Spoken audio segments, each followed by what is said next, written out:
Welcome to the class, everyone. My name's Sam Zizzi, professor here at West Virginia University. Started working here at WVU in 2000, and I've taught this course quite a few times at the graduate level. One of my first attempts teaching at the undergraduate level, and the first time this course is being offered online.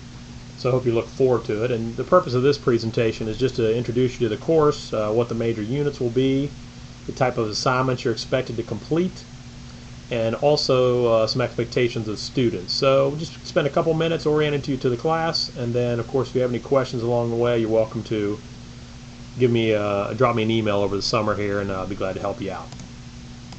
In this class there's 4 main units.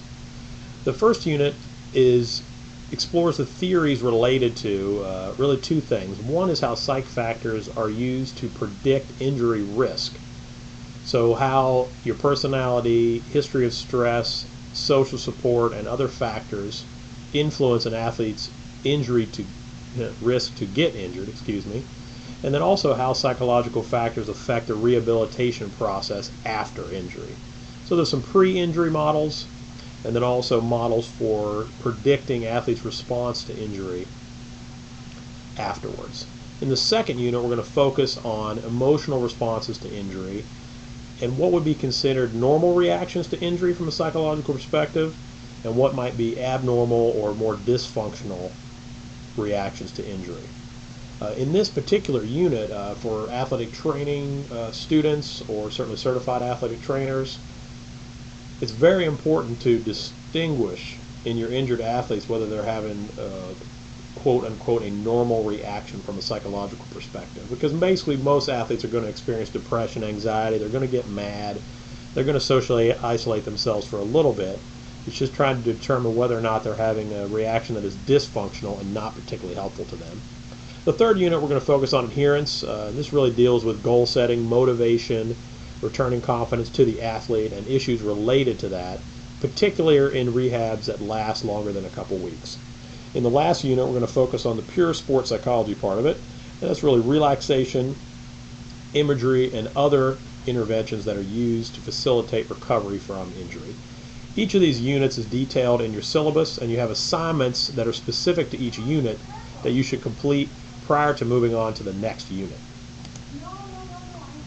The types of assignments that are included within each unit, there's 3 kinds. One are discussion board postings, and you might have 1 or 2 in each of these, where you're expected to do a particular task and then post either your reaction to your comments on an open discussion board where other students can see your work.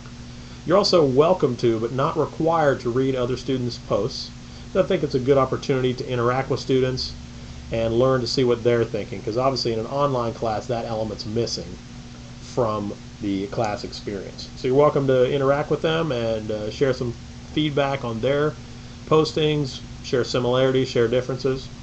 In your written assignments, these are submitted directly to me as your instructor, and I'll give you individual feedback on your writing. These should be attached in Word format only. No other format will be accepted.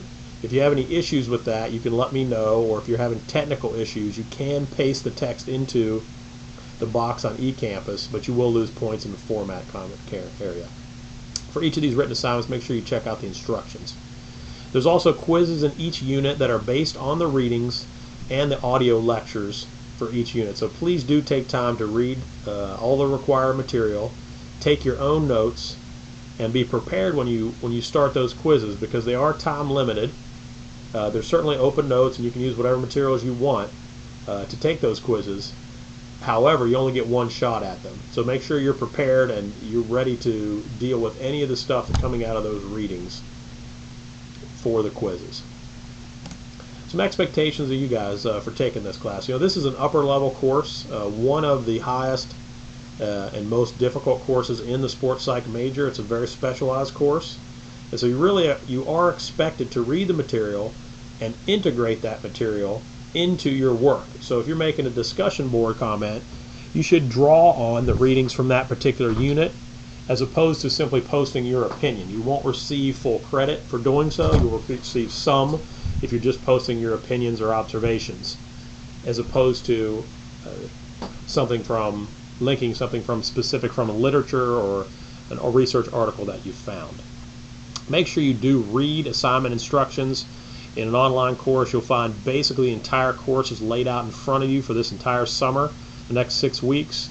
And so I've taken a lot of time to be very detailed in those assignments so you know what you're getting into. And of course, after you've read those instructions, if something's not clear, feel free to drop me an email as well. I really don't deal with a lot of last minute technical issues, so if you're trying to post something that's due at noon and you're trying to get in touch with me at 11:30, that's really, I'm not going to be responsive to that type of thing. But if you send me a note a couple days in advance of a due date, or if you send me a draft of something and you say, hey, can you just check to see if I'm on course here, I certainly would be glad to do that. I do not accept assignments unless there are unusual circumstances. Sorry for that brief interruption. It's nosy Dr. Watson bringing into my office. All right, so hopefully you'll enjoy the course. And of course, if you have any questions along the way, drop me an email. Phone's not a good way to catch me because I do a lot of work from a distance during the summer. But you can expect me to be very available, and I typically respond to emails within 1 to 2 days, unless I send you guys advance notice and I'll be away for a longer period of time. Okay? Hope you enjoy the course. Cheers.